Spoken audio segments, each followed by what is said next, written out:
వారికి అవకాశం ఉన్నది. కేటీఆర్ గారు మాట్లాడండి. స్పీకర్ సార్, నేను మీ ప్లేస్లలో పోయి కూర్చోండి. శ్రీహర్ గారు, శ్రీహర్ సార్, శ్రీహర్ సార్, మీరు మీ ప్లేస్లలో పోయి శ్రీహర్ సార్, ప్లీజ్. వారి పేరు కూడా తీసుకున్నారు, వారికి కూడా ఇవ్వండి సార్. కడియం శ్రీహర్ గారు పేరు తీసుకున్నారు, వారికి కూడా ఇవ్వండి. స్పీకర్ గారు, స్పీకర్ గారు ప్లీజ్ ప్లీజ్. ముందు దయచేసి మీకు విజ్ఞప్తి సార్, ముందు దయచేసి మీకు విజ్ఞప్తి సార్. మీరంటే మాకు అపారమైన గౌరవం ఉంది స్పీకర్ గారు, గౌరవనీయులు పెద్దలు, మీరంటే మాకు అపారమైన గౌరవం ఉంది. మిమ్మల్ని మేము దయచేసి కోరేది, సభ బిజినెస్ను దయచేసి నడిపే క్రమంలో గౌరవ మంత్రులు మేమేదైనా తప్పు మాట్లాడినా, మేమేదైనా మాట్లాడకూడని మాట్లాడినా, తప్పు మాట్లాడినా సవరించే అధికారం వారికి ఉంది. వారు ఇంటర్వ్యూని కావచ్చు, కరెక్షన్ చేయవచ్చు. కానీ దయచేసి తమరిని కోరేది, ఇక్కడ ప్రతిపక్షంలో మేము 39 మంది ప్రధాన ప్రతిపక్షంలో ఉన్నాం, వాళ్ళు 64 మంది ఉన్నారు.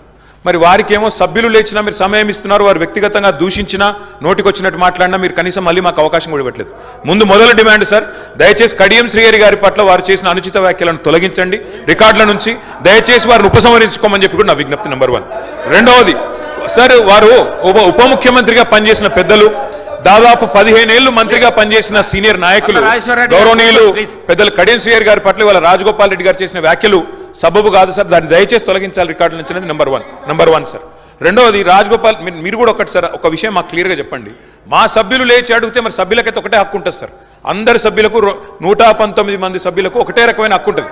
మా సభ్యులు అడిగితేనేమో మైకు రావడం లేదు, మరి వాళ్ళ అవతల వైపు ట్రెజరీ బెంచెస్లోంచి సభ్యులు అడిగినా మైక్ ఇస్తున్నారు, ఎప్పుడు అడిగినా మైక్ ఇస్తున్నారు, వాళ్ళని మాట్లాడమని మీరే మరి మోటివేట్ చేస్తున్నారు. దయచేసి నా విజ్ఞప్తి మీతోని, అందరు సభ్యులను ఒకటే ఘాటను ఒకటే పద్ధతిలో చూడాలి తప్ప ఈ రకంగా చూడడం ఇది భావ్యం కాదు కదా సార్.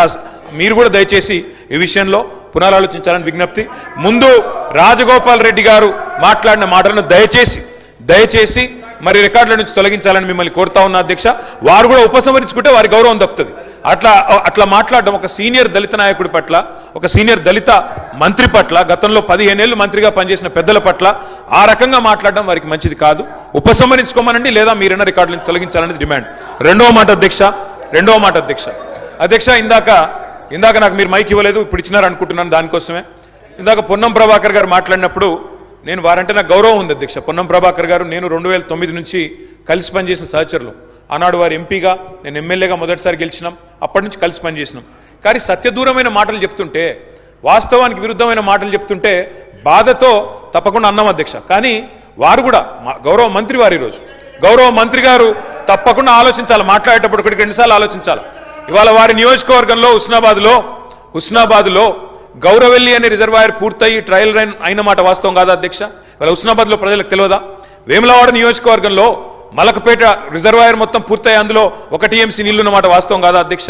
ఇవాళ కాళేశ్వరం గురించి మాట్లాడి అదేమి జరగనట్టు నేను మేడిగడ్డకు పోయి వచ్చి మా మీద బురద జల్లే ప్రయత్నం ఏదైతే చేస్తున్నారో అధ్యక్ష, నేను గౌరవ సభ్యులకు తమరి ద్వారా తెలియజేసేది అధ్యక్ష ఒకటే ఒక్క మాట అధ్యక్ష. కాళేశ్వరం అనేది ఒక బరాజ్ కాదు అధ్యక్ష. కాళేశ్వరం అంటే 3 బరాజులు, 15 రిజర్వాయర్లు, 21 పంప్ హౌజులు, 19 సబ్ స్టేషన్లు, 203 కిలోమీటర్ల టన్నల్స్, 1531 కిలోమీటర్ల గ్రావిటీ కాలువలు, 141 TMCల స్టోరేజ్ కెపాసిటీ, అదేవిధంగా 240 TMCల యూటిలైజేషన్. శ్రీహర్ గారు ఏమన్నారు అధ్యక్ష? శ్రీహర్ గారు ఒకటే మాట అన్నారు, స్టెబిలైజేషన్ కూడా తీసుకోవాలి ఒక ప్రాజెక్టులో. కొత్తగా 97,000 కూడా నీళ్ళు ఇయ్యలేదని మాట్లాడితే స్థిరీకరించబడ్డ ఆయకట్టు ఎంత అని అధికారిని అడుగుతుంటే ముఖ్యమంత్రి గారు మాట్లాడనీయలేదన్నారు. గొప్ప ఉదాహరణ నా నియోజకవర్గం అధ్యక్ష. మా దగ్గర అప్పర్ మానేర్ అనే ప్రాజెక్టు నిజాం టైంలో కట్టినారు అధ్యక్ష, 45లో కట్టినారు. ఆ అప్పర్ మానేర్ అనే ప్రాజెక్టు కోసం ఆనాడు రాజశేఖర రెడ్డి గారి ఆనాడు ప్రభుత్వం ఉన్నప్పుడు కూడా పాదయాత్రలు జరిగినాయి. దాన్ని ఎప్పటికప్పుడు స్థిరీకరించాలని, నింపాలనే ప్రయత్నాలు జరిగినాయి. కానీ ఎప్పుడు నింపబడ్డది అధ్యక్ష? మొత్తానికి మల్లన్న సాగర్ కట్టిన తర్వాత, మల్లన్న సాగర్ నుంచి వచ్చే కాలువ ద్వారా ఎప్పుడైతే కూడవెల్లిలోకి నీళ్ళు